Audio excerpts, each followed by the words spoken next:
J'ai commencé à développer du noir et blanc et le tirer moi-même à l'âge de 16 ans, on va dire à peu près. Et c'est resté, parce que ça m'amuse beaucoup.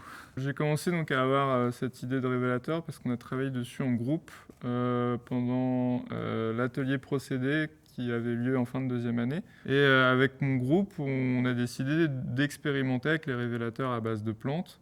L'intérêt de faire des révélateurs à base de plantes, c'est surtout parce que l'industrie de la chimie photographique, on va dire, c'est une industrie du XXe siècle avec un peu tous ses défauts, donc l'utilisation de tout un tas de chimies tout à fait néfastes pour l'environnement. Et ça n'a pas vraiment bougé depuis, puisque forcément, vu que l'économie, on va dire, de la photographie argentique est d'échelle beaucoup plus réduite qu'à l'époque, il y a moins de moyens de recherche et développement, et donc ça ne bouge plus trop. Donc utiliser des ingrédients d'origine naturelle, ça permet aussi peut-être de pérenniser un peu la photographie argentique, pour qu'on puisse toujours à l'avenir développer des supports aux gélatines au bromure d'argent. J'ai présenté une série photographique pour ma PPM qui s'appelle Aromagenèse. Alors c'est un terme un peu savant qui désigne en fait le processus de création de cycles aromatiques par les plantes. Et je voulais faire une série photographique qui soit pas seulement démonstrative, enfin qui le soit quand même, c'est-à-dire utiliser mon révélateur pour développer les négatifs, ensuite développer les tirages qui sont effectués à l'agrandisseur à partir de ces négatifs-là, et voilà, montrer que ça fonctionne, à quel point ça fonctionne. Mais aussi faire une série qui en elle-même ait un sens, et notamment sur la dimension un peu écologique de ces procédés, et sur la place des plantes dans le paysage.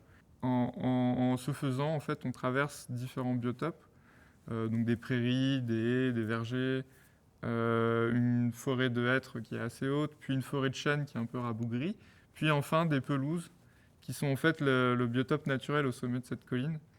Alors ça s'explique simplement par le fait que en fait, c'est une colline qui est rocheuse et au sommet de la colline, il y a très peu de terre, donc les arbres ne peuvent pas bien pousser parce que les racines ne peuvent pas s'enfoncer.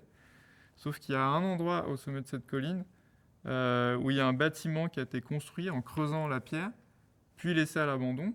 Sauf qu'en creusant la pierre, les arbres pouvaient maintenant s'enraciner et c'est là qu'apparaît, depuis l'abandon de ce bâtiment, une forêt qui est beaucoup plus vigoureuse que ce qu'on trouve sur le reste du plateau de la colline. Et donc j'aime bien faire une analogie un peu entre ce lieu précis et le germe d'image latente qui peut exister dans l'émulsion gélatine au bromure d'argent. Je suis actuellement assistant des laboratoires photographiques argentiques et numériques à l'ENS Lumière. J'ai 23 ans. Alors, format 100 ou format 400? Format 100. Combien d'appareils photo tu possèdes? Près 1200. Combien de temps au laboratoire? En tout, ouais, 2 ans. HS110 ou Rodinal? Rodinal, Sinard ou chambre de campagne? chambre de campagne. Ok. Ah. Anne-Lou ou Michel Poivert? Ah, la sauce. Anne-Lou, je connais pas trop Michel. Ok.